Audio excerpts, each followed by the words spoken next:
ताली बजाओ।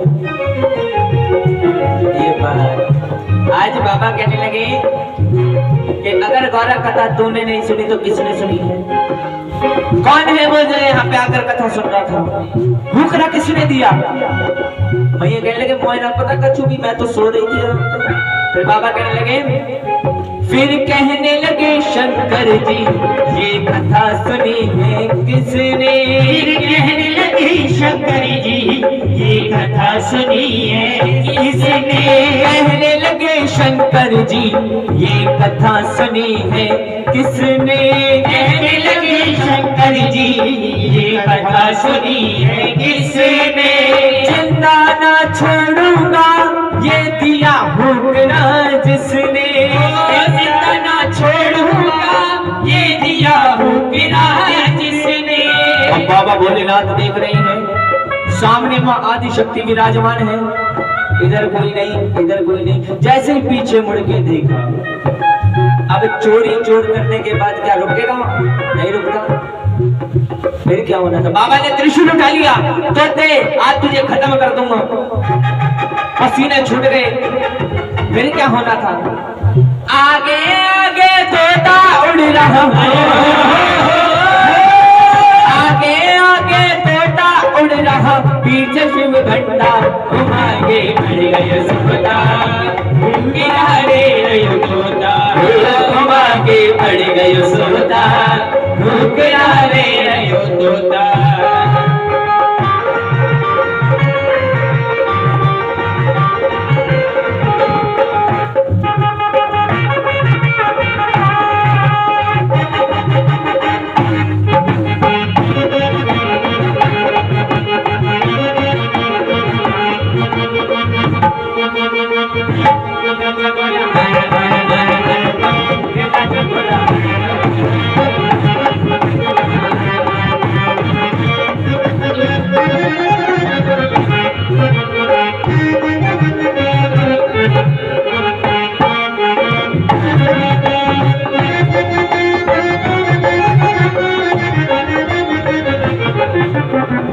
अब तोता तीन लोग में भाग रहा, मिलो नहीं छुपने को था।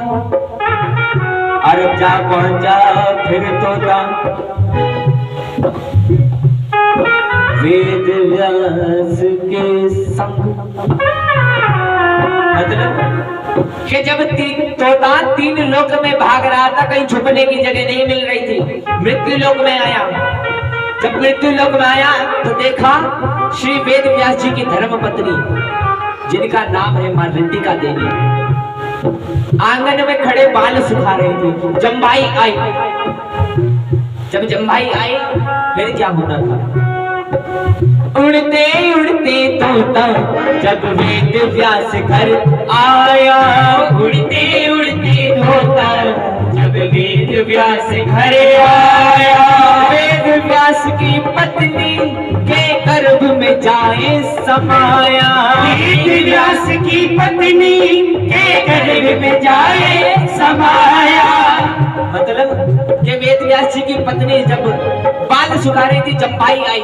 जम्बाई आई तो छोटा सा रूप बना लिया और मां रिटिका देवी के मुख से होता हुआ गर्भ में चला गया। 14 वर्षों तक मां रिटिका देवी के गर्भ में रहा सुखदेव। नाम पड़ा सुखदेव है उसका, नाम पड़ा सुखदेव है उसका, लीला अपरम पार आगे बढ़ गए सोता, गिरा दे रहे तोता आगे बढ़ गए सोता, गिरा दे रहे तोता। पद्मासन पर महादेव जी बैठी आसन महान, अमर कथा जब लगे सुनाने, अमर कथा जब लगे सुनाने, और शिव भंडार हम आगे बढ़ गए तोता, हम आगे बढ़ गए सोता, गिरा दे रहे तोता। बलि वृंदावन में लाल की जय हो। एक बार प्यार से कह दो, एक बार और कह दो, एक बार और कह दो, एक बार प्यार से कह दो, एक बार हाथ उठा के कह दो, एक बार घुटवन वालों कह दो।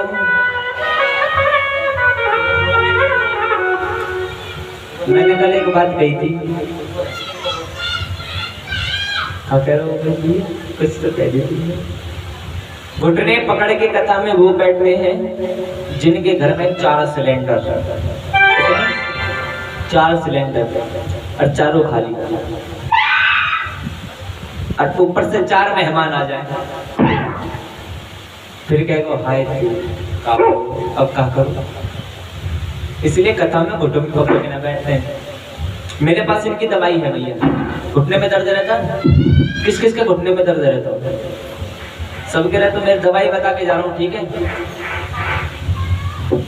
घुटने को जब दर्द भयो तो काट के प्लास्टिक के लगवा लो, जीवन में दर्द नहीं होगा।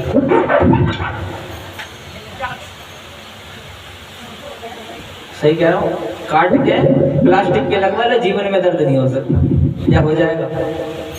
एक बार प्यार से कह दो।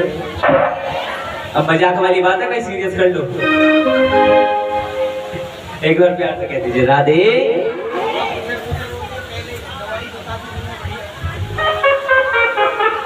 प्लास्टिक के लगवा तो रहा हूँ मैया कुछ कह रही है। हाँ भैया काफी हूँ।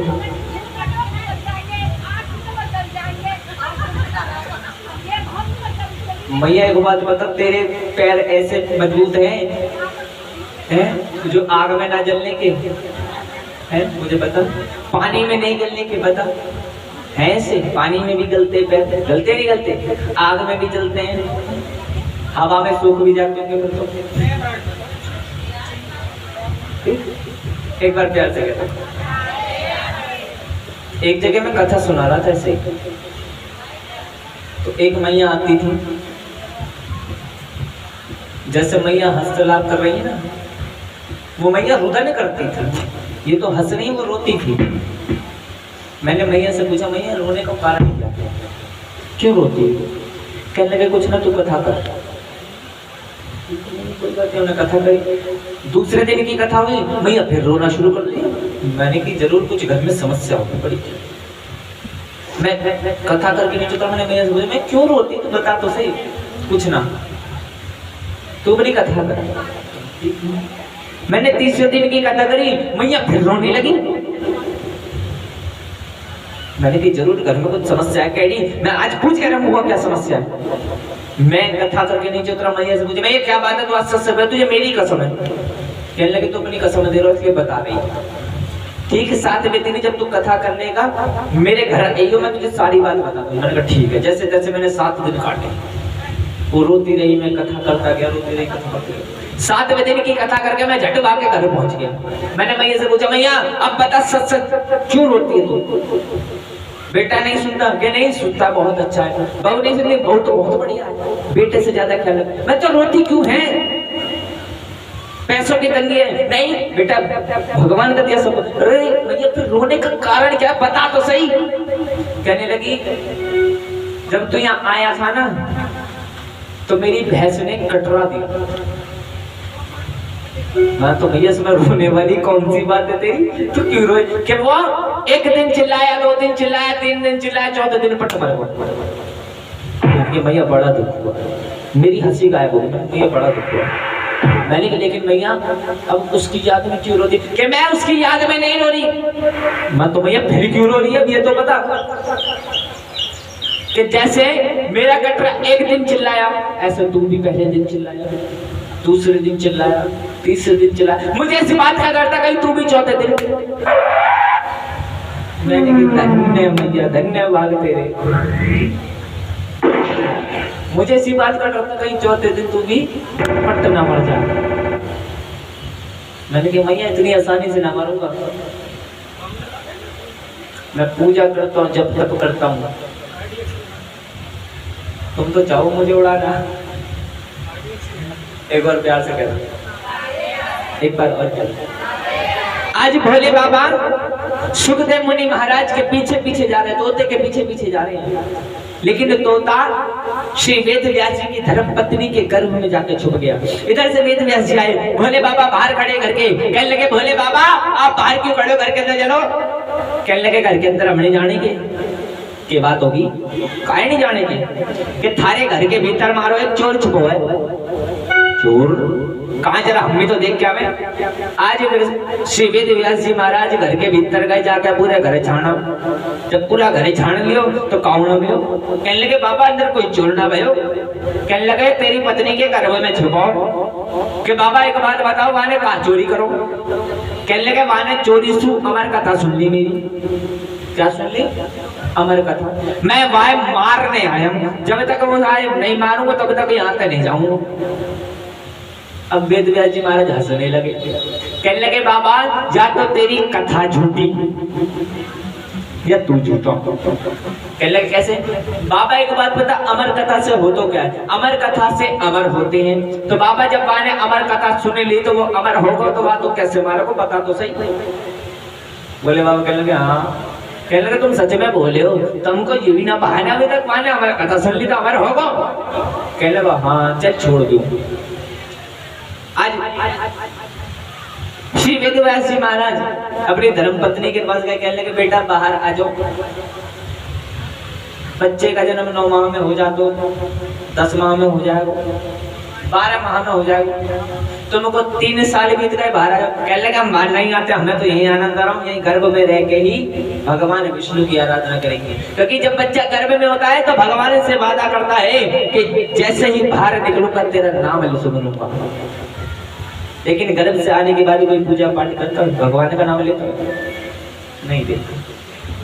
कहने लगे, हम ना बाहर जाएंगे, ना भगवान माया हमें घेरेगी, ना हम भगवान को भूलेंगे, हम यही रह के स्मरण करेंगे।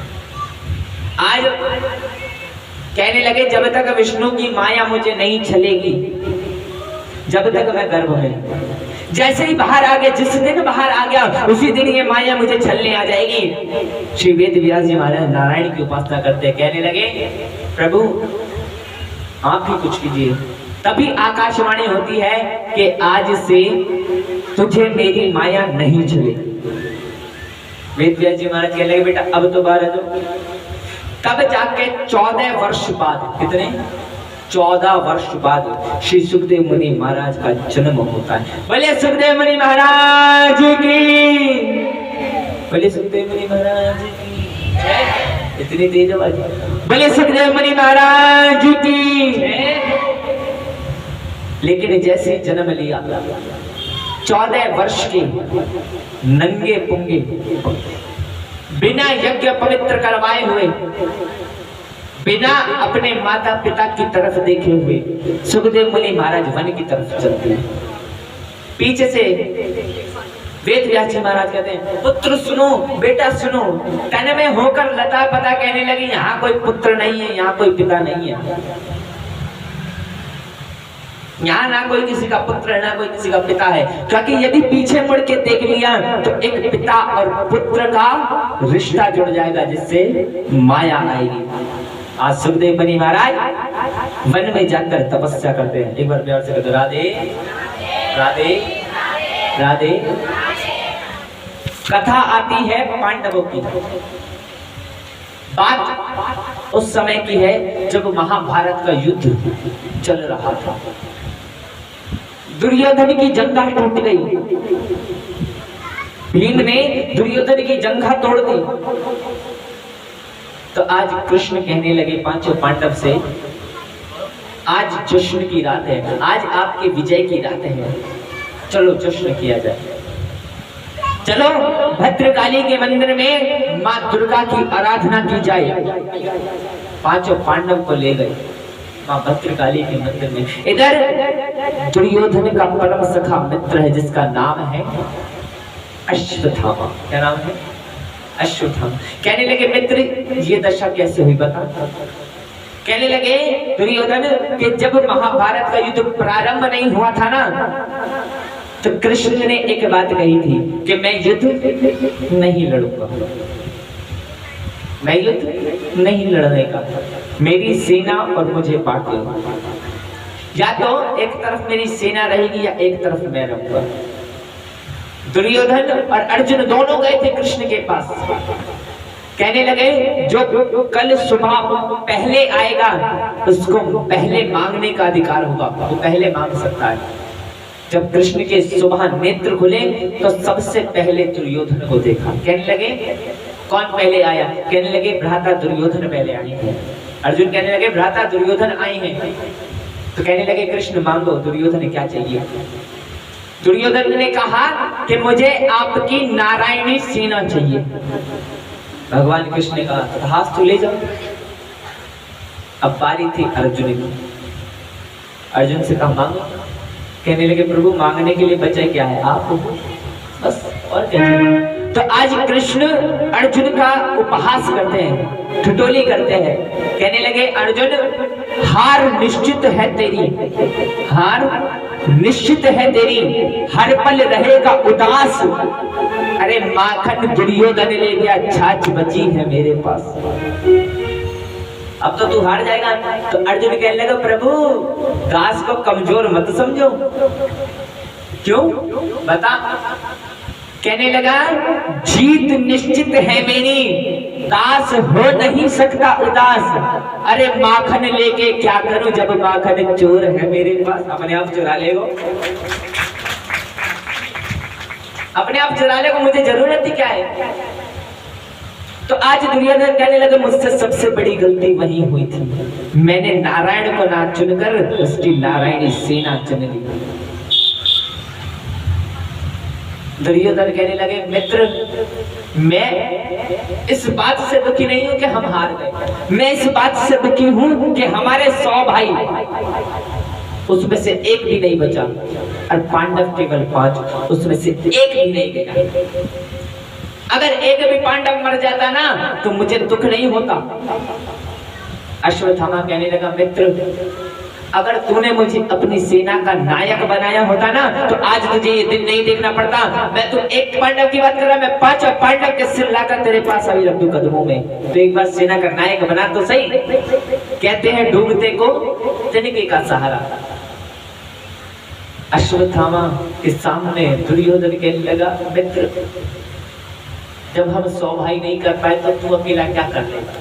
कहने लगे मित्र भरोसा कर, एक बार भरोसा तो कर। कहने लगे ठीक है अंतिम प्रयास सही। अपने ही रक्त से अश्वत्थामा का तिलक कर दिया कि जा तुझे आज से अपनी सेना का नायक बना लिया। अश्वत्थामा चुपचाप रात्रि में गए पांडवों के शिविर में। जहां पांडव सोते थे वहां पांडवों के 5 पुत्र सोए थे, क्योंकि पांडवों को तो कृष्ण ले गए। क्योंकि जब कहते हैं उसको मारने वाला जग में पैदा नहीं हुआ, जिसको बचाने वाला कृष्ण है। भगवान सब कुछ जानते हैं। ले गए 5 पांडव को पहले ही। अश्वत्थामा चुपचाप रात्रि में गया, 5 पांडव को समझ के पांडवों के पुत्र के शीश काट के ले आया। दुर्योधन से कहने लगा देख मैंने कहती थी 1 मिनट में 5 पांडव के सिर ला के तुझे दे दूंगा। कहने लगे लाया सच में कि हाँ देख 5 पांडव के सिर ले आया। कहने लगे इसमें से भीम का शीश निकाल। भीम का शीश निकाल कर आगे रख दिया। दुर्योधन ने एक घूसा मारा, शीश फट गया। दुर्योधन रोने लगा, कहने लगा मित्र ये क्या कर दिया तूने? मतलब कि ये 5 पांडव हो नहीं सकते। कैसे पता? प्रमाण क्या है इस बात का पांडव नहीं है कि जिसने महाभारत के युद्ध में भीम के सिर पर 100 बार गदाओं का प्रहार किया, वो शीश तब नहीं फटा तो एक घूसे में कैसे फट गया? ये पांडव पुत्र है, ये पांडव नहीं पांडव पुत्र है। दुर्योधन को वरदान था जब सुख और दुख एक साथ आएंगे ना तब तेरा अंतिम समय आएगा। सुख इस बात का था, खुशी इस बात की थी 5 पांडव मारे गए, लेकिन दुख इस बात का हो गया कि 5 पांडव नहीं 5 पांडवों के पुत्र मारे गए। एक बार प्यार से कह दो, एक और बार कह दो, एक बार और कह दो।